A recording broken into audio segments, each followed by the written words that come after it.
जिल्हा परिषदांमध्ये या निवडणुका होत आहेत ते जिल्हे आहेत कोकण विभागातील रायगड, रत्नागिरी, सिंधुदुर्ग, पुणे विभागातील पुणे, सातारा, सांगली, कोल्हापूर, सोलापूर, छत्रपती संभाजीनगर विभागातील छत्रपती संभाजीनगर, परभणी, धाराशिव व लातूर अशा या 12 जिल्हा परिषद आहेत।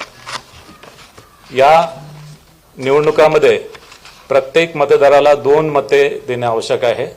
यामध्ये 1 मत त्याला जिल्हा परिषद निवडणूक विभागासाठी द्यावं लागेल आणि 1 मत पंचायत समिती निर्वाचक गणासाठी द्यावं लागेल।